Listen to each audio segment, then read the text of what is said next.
talented, capable individual. I'm here for a reason. I can do it. What an idiot I've been as a young person in this industry who has no filter and no idea what she's doing. It's kind of sinking in more and more that tomorrow is happening and the trailer is coming out. But it's also really important to me that I share with you not only the really good, exciting moments, but also like the little blips where I just don't feel great. I think that's really important that you see me as a human being, because I think a lot of people don't. So I don't know. I want that disclaimer out there. That's not a headline that's the vibe right now in London's West End, where Rachel's Evita debut is turning out to be less Broadway revival, more career funeral in a spotlight. The venue?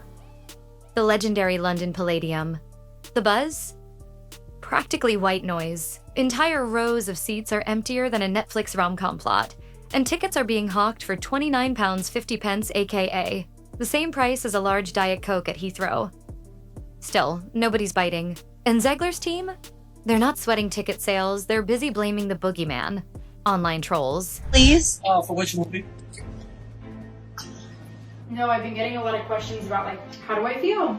Let's address the elephant in the room. I just wanted to go on this little baby rant about Rachel Zegler, Disney's worst investment ever in the history of Disney investments. Rachel Zegler is a loudmouth dope. Snow White producer's son blames Rachel Zegler for poor box office. She has this underlying anger and hatred in her that always has to take it like one step too far. So first and foremost, if we're going to be cast as Snow White, maybe appreciate the original Snow White. But sweetheart, this isn't cyberbullying.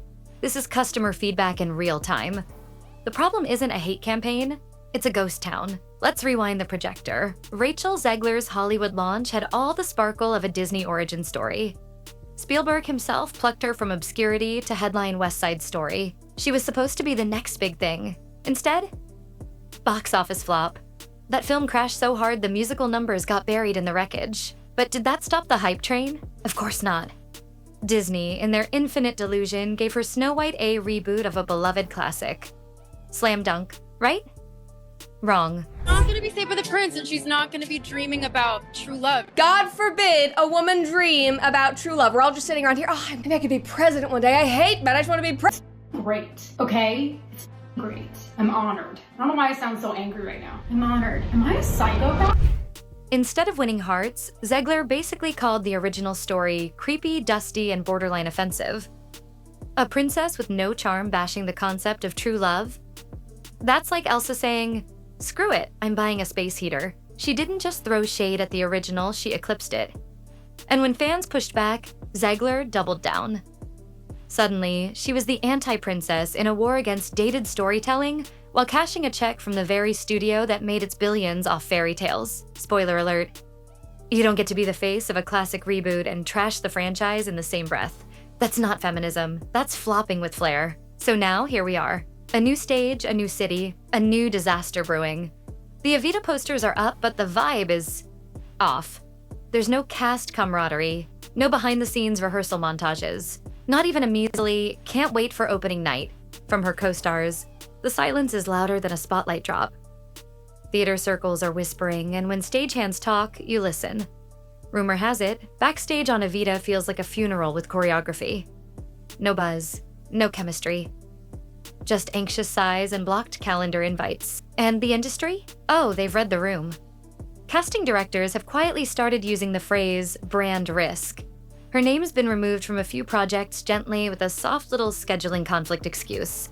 That's PR speak for, we've seen enough.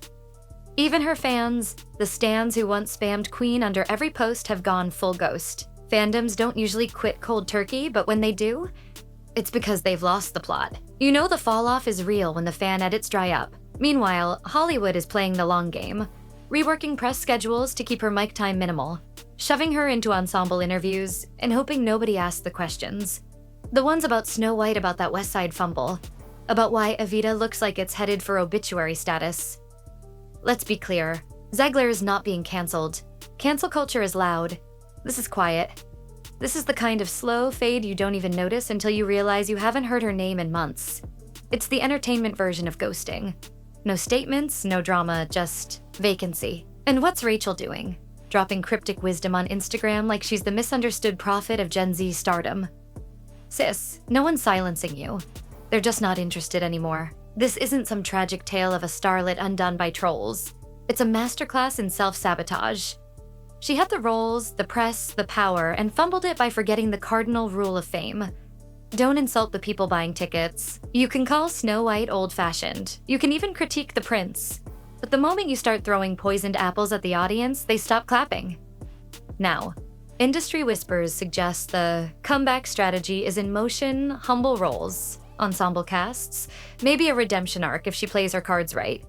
But the real question is, will she? Or will she keep acting like she's doing Shakespeare while the audience is watching a sitcom she refused to show up for? Because here's the hard truth.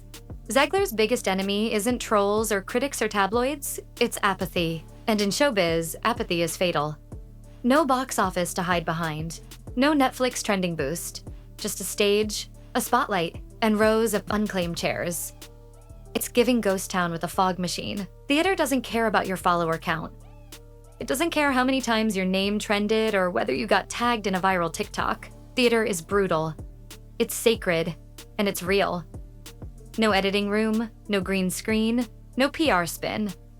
Just you, your talent, and an audience that can smell fear from the mezzanine. And right now, Rachel Zegler's theater debut? It's less showstopper, more please stop. Because live performance doesn't forgive the way Twitter does. It doesn't forget the way Netflix algorithms do. You don't get second chances when the curtain rises and the audience coughs louder than your monologue. See, here's the uncomfortable truth no one wants to say out loud. This flop wasn't inevitable. It was earned. One eye-roll inducing soundbite at a time. One smug, detached press tour moment at a time. One too many snide jabs at the very fairy tale she was hired to sell. Hollywood fast-tracked her to stardom, put her on the poster, and handed her the crown. But fame? Fame is never owned. It's borrowed. And the lease comes with strict terms. Respect the audience, honor the craft, and for the love of Broadway, don't treat your role like it's beneath you. But Rachel didn't just fumble the bag, she lit it on fire and live-streamed the arson. You want to play Evita? Cool. But the spotlight isn't an apology machine. It doesn't hand out redemption arcs just because you booked the gig. You want to win back the crowd? Kill it on stage, kill it.